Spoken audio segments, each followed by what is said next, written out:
What's up, guys? This is Coach Grant with First Down Training, and today we're going to be breaking down some of Stefon Diggs' route running and why he is one of the best route runners in the NFL. So I hope this video helps you guys out. Hope it could teach you a few new things. But also, fellas, if you are a wide receiver and you would like a 2-month summer workout schedule with all of the gym exercises wide receivers should be doing and all of the on-field drills wide receivers should be doing, check out that very first link in the description below for our ultimate 8-week wide receiver workout plans. 8 weeks of wide receiver daily workouts. We map out the exact sets and reps to follow and video examples of each drill and gym exercise examples as well. So check out that very first link in the description below if you're interested, fellas. Let's get started. So this first route from Stefon Diggs is just a great example of why he's such a great route runner, because he's able to make and pair his releases together. He's able to make his routes look similar and pair his releases together, which is what all great route runners have in common. I think personally the top 3 route runners in the game right now are probably, Davante Adams, Justin Jefferson, and I think Diggs is right there. And then Cooper Kupp's obviously in the conversation as well.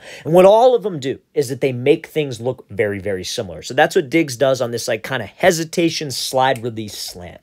So I'm going to play this full speed and then we'll break it down. So he comes off the ball, gives a little hesitation, gives a crossover, and then he's able to win on this slant move. So now on this slant move, obviously this release takes a little bit longer. So if you're a younger wide receiver and you're thinking, oh, I like this release, I want to use this release, make sure we know the right situation. When you play like the higher up, like all 32 NFL angle where it's like an aerial shot, you see Josh Allen's footwork on this, and he's doing like almost, it could be a play action concept, or it's, if I don't remember it correctly, but he's not doing a quick game slant. It's not like he's catching the ball, taking one step and throwing it. It's a later developing slant. So that's why he's using this type of release. So anytime that we have like inside shade press coverage and we have to run a slant route, we know that this DB's sole purpose is to prevent the slant route. Don't give up the inside. Don't get beat to the inside. Force everything to the outside. But obviously it's man-to-man coverage, so he doesn't want to get beat deep either. So that's what we got to try to make my release look like. So you see how Diggs comes off the ball and he gives this little slide release. So how many times have you seen a receiver like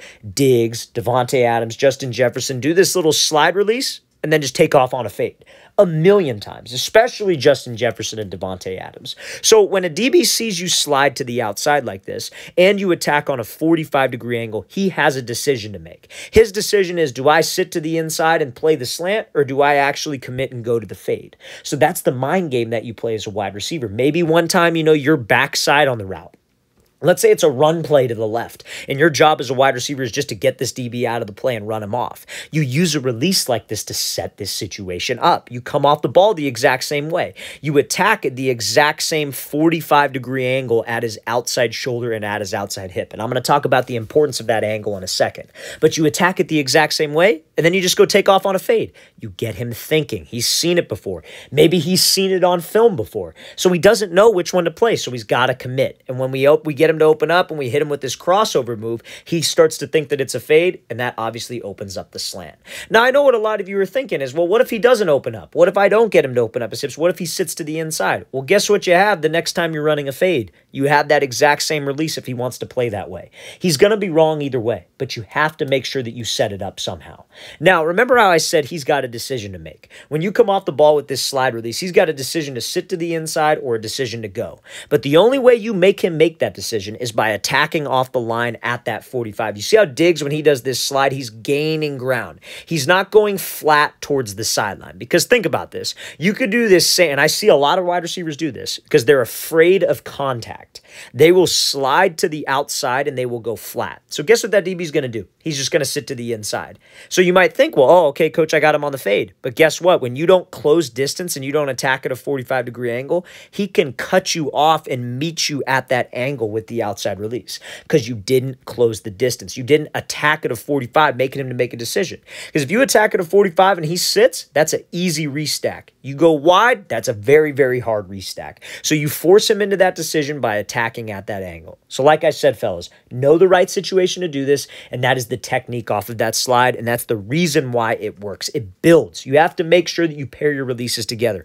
All great wide receivers can pair their releases and pair their routes together. So now this is a faster developing slant from Stefon Diggs. And this is just another great example of his high route running IQ. I think every single great route runner in the game, they're not just great athletes, right? Because there are plenty of those. Like, guys, you got to understand, like, if you're a starting wide receiver in the NFL, you are a phenomenal athlete. If you're just a starter, if you're on the team on an NFL roster, you got to understand how good of athletes those guys are. And some people just make it to the league on sheer athleticism. Like, they are some of the best athletes in the world. So all these receivers are great athletes. But what separates these guys from those other receivers, what separates Diggs from the practice squad guys, if they ran a 40, they would probably be pretty similar. It's the IQ. It's how they run their routes. It's how they structure your routes and set themselves up for success. So this is going to be another slant route. And this is versus inside shade press coverage. But now this isn't so much like press coverage right up on the line like the last one. We got some distance between us and the DB. So when it comes down to picking press releases off the line, how you choose things, it's all based on the DB. It's not based on the route that you choose. The slant route might be the exception, but it's all based on the DB's leverage. So if he's inside leverage, we know that if we have to run a slant, it's probably unlikely that we just are going to cross his face. His sole purpose is to not give up the slant. So if you just try to run in front of him and go, he's going to hold his leverage, stay patient, get hands, disrupt timing with the quarterback, and spacing on the play by rerouting you inside to other linebackers and to other defenders. So what we would have to do is we'd want to try to attack his outside shoulder and outside hip. Our goal is to do the same thing, get him to flip to the fade. This is just a different way of doing so. So let's watch what Diggs does. He closes space, then he works to the outside and flips that DB's hips, and he's able to catch this ball on the slant.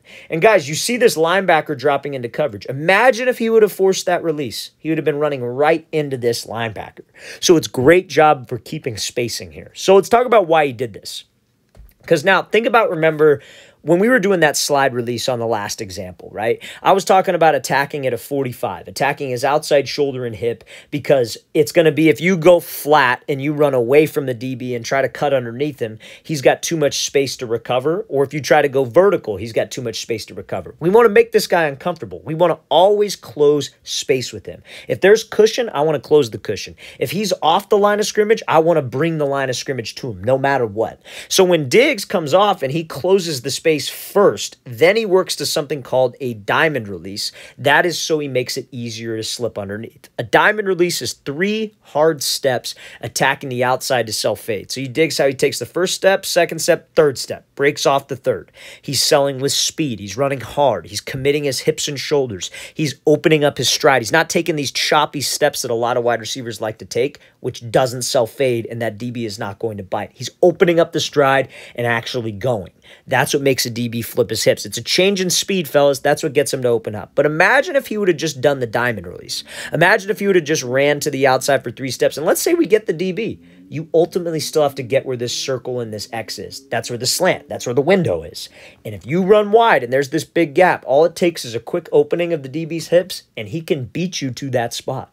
So you have to close space in order to do so. Even if you're running a deeper route, fellas, like let's think about it like he's running like a dig route and he's taking an outside release. When you close space and step on his toes, that makes it so much easier to take this outside release because you can get hip to hip with him, which sets you up to slip under him and throw by. It makes it easier to be able to maybe stack and break, whatever it is. But never, never run away from a DB. You always got to close the space. And you see it time and time again with these top route runners. They're not afraid to close the space. They're not afraid to make the DB uncomfortable and maybe have him get hands on us. Let's play this thing again, full speed one more time. Great job by Diggs, closing space, selling that diamond release, and then winning on that slant route. Okay.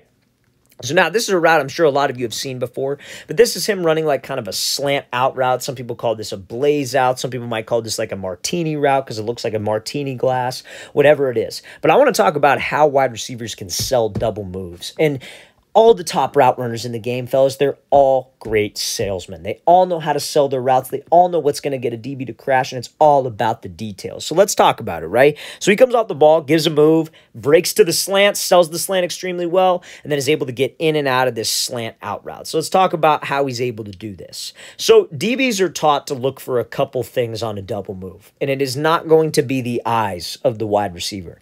A lot of people got wrong information on double moves. They think it's just all about looking looking back to the quarterback. It's not just about looking back to the quarterback. There are so many other things that tie into it. Because, guys, DBs aren't supposed to be looking at your eyes anyways. You see where this DB's eyes are glued? They are glued to Diggs' hips. That's where that eye discipline that all DB coaches and DBs talk about comes from. It's watching the wide receiver's hips. So they're going to be reading your body language, and they're going to be reading your speed and stride into the first move. Very similar to how you would run a comeback or a 5-yard hitch and how you would sell fade. That's how you would sell a double move. So let's watch what Diggs does here. He gives this wide step release, pushes up vertical, and when he breaks to the slant, again, yeah, his eyes are snapping around. And yeah, the DB's eyes might be high here, but if he was reading his body language, you see how his hips and his shoulders are committed to the slant. So many guys, when they are running a sluggo, when they're running the slant out, when they're running a whip route, if you will, when they break to this thing, and they snap, their shoulder and their hip will start to cheat the break. They will start to turn because they're not confident in their feet. They're not confident in their hips to get in and out of this route. They'll start to turn. And guys, that gives it away to the DB. So we've got to make sure the hips and shoulders are committed until the last possible second. Now, I know some of you are probably thinking that, oh, this is a whip route, not a slant out. A whip route, he would keep his hips and shoulders facing the line of scrimmage. On this, when he fully turns around and has to snap his head around, that's like a regular out route, so you would call that a slant out or a blaze out, whatever terminology that you use, okay? I just want to make sure I make that clear. Now, again, when we break to a slant and we're trying to get this DB to crash down and crash down hard, guys, you can't take choppy steps. So many people are very, very, maybe they don't have as much explosion from their hips. Maybe they lack leg strength, ankle stability, whatever the case may be. They're very hesitant on dropping their hips on a dime. So what they'll do is they'll break to a slant and they take choppy steps. They start to slow their speed down. That is one of the biggest indicators to a DB you're not running a slant. Because ain't nobody run a slant with choppy steps. When they get out of that break, they're trying to separate and go. That's how you got to make it look. So when you cut off of this outside foot, you got to push off of this cut. You got to drive off of that middle arch of your foot. You got to push to the slant so you can gain some stride. And then when you put the brakes on, you obviously got to be violent. You got to step hard with your feet. You got to plant hard. You got to change your pad level violently to be able to put the brakes on so we can get out of that break and separate. But at the end of the day, that's how you sell a double move. Any double move, an out and up, a post corner, a slant and go, a hitch and go. You got to commit the upper body. You got to run with some stride, and you got to have some speed to your movement. That's what will get you more separation. So let's play this thing again, full speed one more time. Great job by Diggs, hitting that wide step to start out, and then selling that slant on the slant out and getting in and out of this break.